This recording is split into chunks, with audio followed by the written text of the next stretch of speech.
Chapter 1. The New Teacher. My name is Jennifer Dale. My friends call me Jenny. I'm 16 years old, and I live near Boston. My town is beautiful and very green. I live here with my parents and my dog Fred. I go to school at Jefferson High, and I want to become a journalist. In my free time, I play volleyball and I listen to heavy metal music. I want to tell you my story. It was the first day of high school. I was excited. I already knew most of my classmates, but I didn't know my new teachers.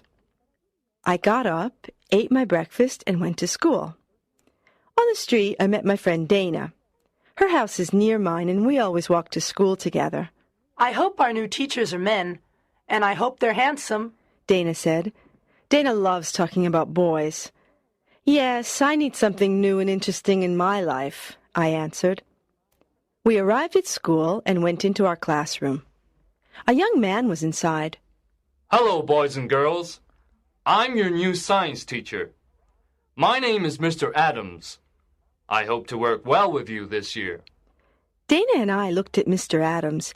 He was tall and thin. He had blonde hair and brown eyes. He seemed friendly. We're lucky. I think he's a very handsome teacher, Dana said to me. Yes, he is, I answered. I looked at him and he looked at me. Our eyes met. What's your name? He asked, smiling. Jennifer, I answered. I was a little nervous. He turned to Dana. And who are you? I'm Dana. Dana gave him a big, enthusiastic smile.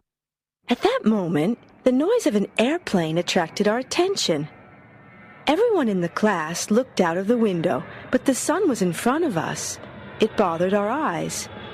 We turned away from the window, except Mr. Adams. He was at the window and was looking directly at the sun. The sun didn't irritate his eyes. Gee, I thought, how can he look at it like that? The airplane then passed and the lesson continued.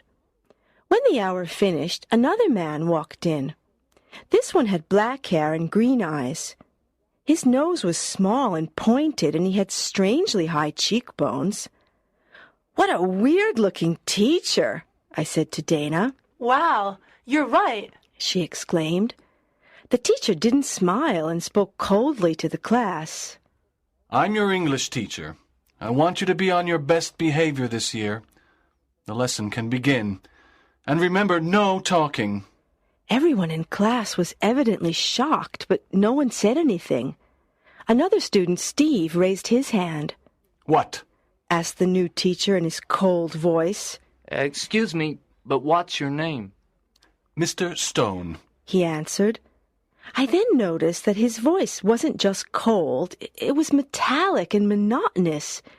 Dana looked at me with disappointment. She raised her eyebrows. What's his problem? She mouthed.